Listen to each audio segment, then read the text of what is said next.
name's Bruce Varley, and about 20 years ago I came up with an idea to set up a funeral service for all the car enthusiasts out there. I had a an old panel van and a Brougham, and I thought if I get them both up to scratch and looking really good, I could start myself a little business up. So that's what I did.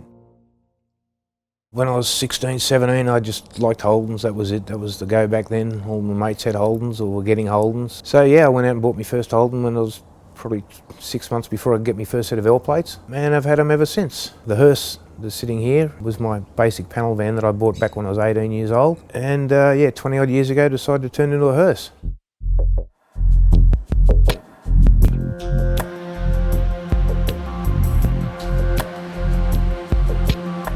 The hearse is a HT Holden. I bought it back in about 72. It was a stolen and stripped Belmont van at the time. Had the big wheels and the flares and all the modifications, the twin-headlight front end and the front wing and the rear wing, and it used to have bubble windows all around like they all had back in those days. Painted black and looked pretty trick, and it was my daily drive for 30 odd years. Then about 20 odd years ago when I decided to turn it into a hearse, obviously I realised it had to be longer. So I went out and bought another panel van, the same model. Basically turned it into a hearse. It had to have... You make it sound so simple. Well, it wasn't, believe me. I thought it wasn't going to be as hard as it was, but it turned out to be a lot harder than I thought it would be. But anyway, that's the way it goes, and you just persevere till you get to the end. Cars aren't parallel, I found out. They've got lots of contours down the side, and when you cut one behind the front wheel, behind the back wheels, and one in front of the back wheels and try to join them together, they don't fit. So there was a lot of modifications to do to get the stretch job dead straight. The car's been stretched 3.5 feet with a lazy axle put into it. It's single wheel drive. To make it look like a hearse, obviously it had to have half back doors, which I had to manufacture from scratch and fit. Had to put the 2 metre long side windows in it, and because hearses these days all have hinged windows, we had to put hinged windows into it.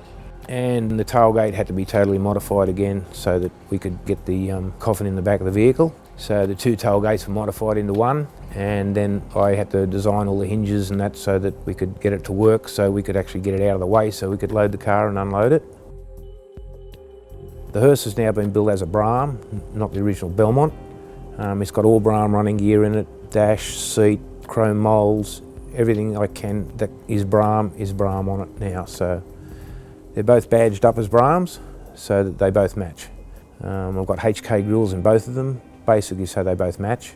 And all the chrome moulds, badging, everything matches on both cars.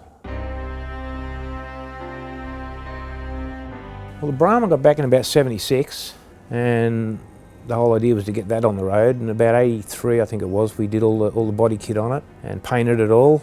And then it basically just sat in the garage for about another 20 years because I just didn't have the money to get them both on the road at the same time. And then about 1999, when I came up with the idea to build this business up, I got the Brougham on the road. That was #1 priority. And then I took the panel van off the road to turn it into a hearse. So the Braham's been on the road since '99, but then 2 years ago, I pulled it back off the road again as soon as the hearse was finished. We put a brand new motor in it, got the gearbox rebuilt, got the diff rebuilt, new brakes all round, repainted the whole car, repainted the flame job again, just to bring it up totally up to scratch with the hearse so that they'd both be the same.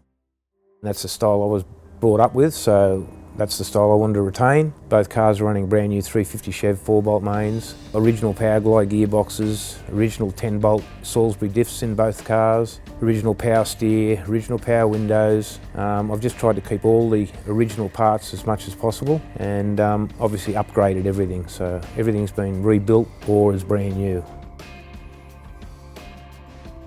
But the motors are running all the original setups that I used to run back in the old days on the original 350s and that. I've got my Holly 650s totally rebuilt, and they're running the old Mallory twin-point dizzy and coils, and they've got the original Genie extractors on them, all the old running gear on them. So we're stuck with all the old stuff, but it's all been upgraded. I did know a chap that was doing Harley funerals. He had a Harley with a platform on the side for the coffin. And I thought, well, if you can get a bit of business doing the bikies out there, doing the bikers and that with your Harley hearse, if I build up a hot rod hearse, there's a lot more car enthusiasts out there than there are bikers, so Might be able to pick up a bit of business and supply a service out there for all the car enthusiasts. I think the whole funeral industry over the last 10 years or so has lightened up a hell of a lot, and they're introducing new aspects into the funeral service. So this is just one of those, the way I see it.